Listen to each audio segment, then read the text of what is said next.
After an already rich lineup presented during 2019, Xiaomi unveiled another one of its Redmi Note series phones, and it's one that is a true representative of this very affordable line of phones.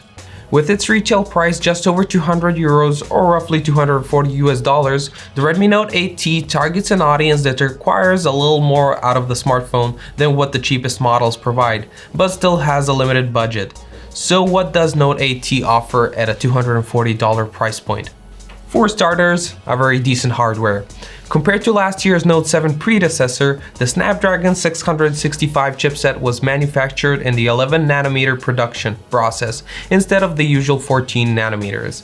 This means better energy efficiency, but oddly enough, because of the slightly lower clock speeds on its faster cores, the new Snapdragon 665 has slightly lower performance than the older 660 chipset. Both versions rely on 4 fast Cryo 260 Gold Cortex A73 and 4 slower Cryo 260 Silver Cortex A53 cores. While the slower cores in both versions are clocked at 1.8 GHz, the older Snapdragon 660 has 4 cores at 2.2 GHz and the newer Snapdragon 665 at only 2 GHz. Realistically, performance differences are only measured in synthetic tests, and we all know how unreliable they are when it comes to smartphones. In real use, there isn't much difference. It's a mid-range chipset and it performs as such. It's fast enough that you won't feel any issues in regular use, though Snapdragon 665 does show its weaknesses under extreme loads. Reason for this may also be due to RAM memory, as the phone comes with 4 GB of RAM, which is on the bottom limit for decent performance. Thanks to the decent OS optimization and fairly well optimized MIUI user interface, the Note 8T offers a very good user experience in everyday use. It comes with 64 GB of storage with just under 50 GB that are user available, though you can expand the storage capacity by adding a micro SD card. Even better news is that the SD card does not take up your second SIM slot, unlike the usual hybrid dual SIM system we often see these days on phones. The large 6.3-inch screen makes for a very comfortable use, even if you split the screen with 2 applications. Full HD Plus resolution offers a lot of workspace, and MIUI provides 6 levels of interface font size adjustments from extra small to extra large.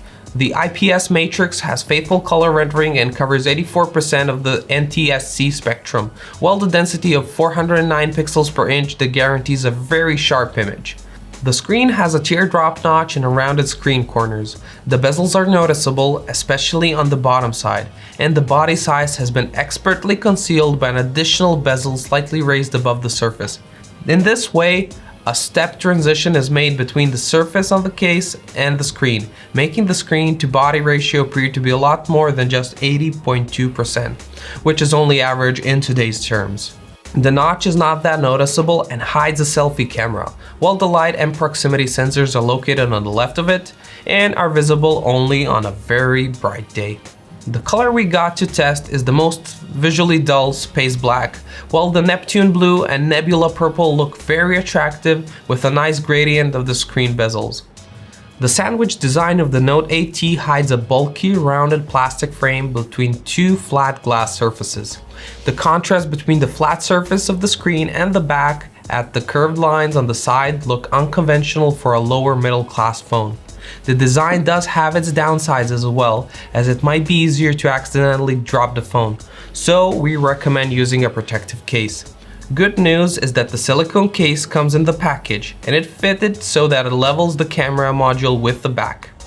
If you do not use a protective case, the first thing to touch any surface when you put your phone away will be its cameras. Since Xiaomi does not state whether it uses sapphire glass to protect the cameras, and the camera module is quite pronounced, we think that using the case from day one would be a good idea.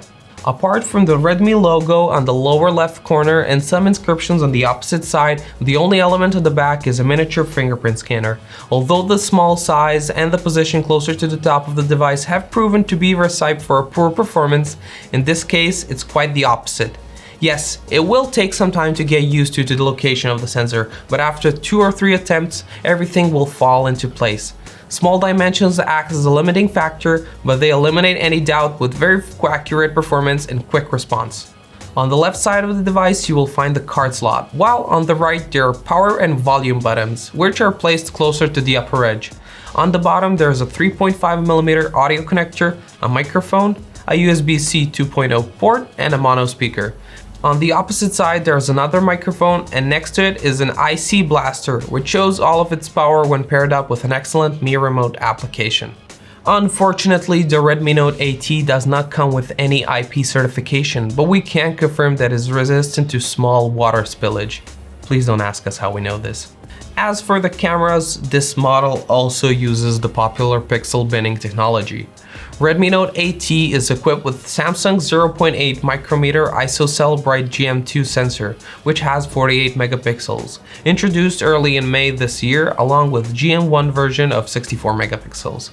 The biggest advantage of the new Samsung sensor is the dual conversion gain technology, which converts receiving light into electrical signal according to the ambient light. This way, the sensor uses the collected light more efficiently, especially when there's enough light. According to Samsung's research, this results in sharper images than what enhanced phase focus can offer. The main camera on the Redmi Note AT smartphone has 0.8 micrometer pixel on the aforementioned sensor, with a maximum aperture of f1.8. Pixel fusion technology allows recommended recordings at 12 megapixels as well as the full sensor resolution, which is 48 megapixels.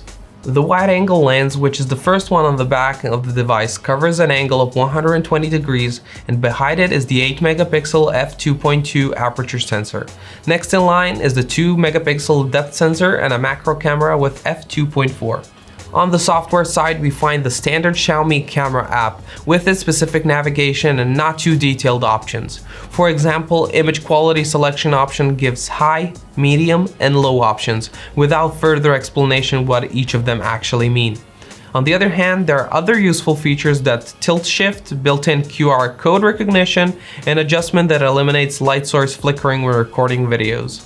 In use, the Samsung sensor produced pretty good results, given the price category the phone belongs to. In bright sunlight, the pictures are quite crisp, with precise colors and good dynamic range, even when not using HDR. The amount of details is satisfactory for the class to which the phone belongs, as well as the very low noise level. Where the sensor results start to decline is the advertised phased focus. We notice that even in good lighting, the focus point may miss the subject, especially if it's moving. Even the smallest gestures can confuse the Note AT main sensor, so you'll often get blurry photos of children, animals, and anything that refuses to stand still when you take a picture. This is even more pronounced as the lighting dims due to lack of physical stabilization, so make sure you hold the phone firmly with as little movement as possible. Raising the resolution to 48 megapixel doesn't help the image quality. Actually, quite the contrary. The images are not sharper and you will not see more details. Plus, it will take a few seconds for the image to be saved on the internal memory. On the other hand, the wide-angle camera is a pleasant surprise. The pictures are very fine, rich in detail, but with less dynamic range and slightly more pronounced noise. The software automatically performs lens correction, which can be manually switched off, but there is no need for this as the impact is rather minimal. When it comes to the macro sensor, do not expect spectacular results, because it's more of a marketing gimmick than a camera that will make a serious difference and make you want to buy a phone just for that. The 2 megapixel limitations are visible, but we expected that. Unfortunately, the sharpness is not high, both in the corners and in the middle of the frame, so the usability of this sensor in real conditions is quite questionable. Low-light photography is quite good, especially considering the price range it belongs to. Strong light sources, such as street lighting, can be a challenge and make the phone not perform very well. But if you carefully plan your shots, you can make very usable photos. Night mode is not so good and requires a very calm hand for at least 2 seconds, plus twice as much to save the image, so we recommend using the regular mode. Double zooms are done digitally, so the results are as they are expected, with some noise during the day and almost unusable after the sunset, so you should avoid using it as it's better to capture the whole frame and then just crop the photo. The 13 megapixel fixed focus selfie camera has an f2.0 aperture and makes solid photos, with plenty of detail and accurate skin tone. The dynamic range and colors are also at a high level. Fixed focus is set to a little closer, so if you have longer arms, try not to keep your phone too far away in order to keep your face in focus. Like all modern phones, 4K is a must-have when it comes to video recording. The price of 4K TVs is almost equal to 1080p competitors, so shooting in Ultra HD is completely logical. You can record in 4K with 30 FPS, while in 1080p it can do 60 frames per second, but only with the main camera. The maximum wide-angle camera can also do 1080p at 30 frames per second. 4K shots are mediocre, with good color reproduction and contrast. Somewhat more aggressive software noise reduction is present and affects the quality of the recording, above all the dynamic range and level of detail. Unlike photos, video is average, and the situation doesn't change much when you go to 1080p. Electronic stabilization is only present at 1080p at 30 frames per second, and there is a noticeable difference in quality, especially if you're moving while recording. Slow motion capture is available in 120 frames per second for 1080p or 720p, or 240 FPS for 720p, while the maximum for macro cameras is 720p and 30 frames per second. The supply charger is rated at 18 watts, which means that you will charge your 4000 mAh battery in an hour and a half, and depending on the usage, you can count on a day or day and a half of battery life. Redmi Note 8T comes with MIUI version 10, which has been presented for almost a year and a half, but it was announced that the MIUI 11 is arriving any day now. It's possible that Xiaomi is waiting for a new version of the Android OS to launch the MIUI 11 on Android 10, as is the case with Mi Note 10. MIUI 11 runs on Android 9 OS. All the Redmi Note 8T offers far exceeds the price of $240 US. There are a few smartphones that offer Gorilla Glass 5 protection in this price range, especially the front and the back. A large number of connections is a plus that should not be overlooked, as in a pretty good camera that will handle most environments. When you add great autonomy, fast charging, and high quality software, the shortcomings such as mediocre video performance and slightly slower hardware than the previous generation don't seem that important. Redmi Note 8T has been carefully designed and gives a great deal of attention, especially the blue and purple versions that use some additional design tricks.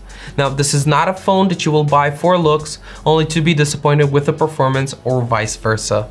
While creating the phone, Xiaomi made careful decisions about various aspects of it, providing good hardware base, appealing design, and attractive price. What more do you need actually? My name is Marco, you were watching another Bench House review. See you next time. Till then, subscribe to our channel and like our video. See you next time.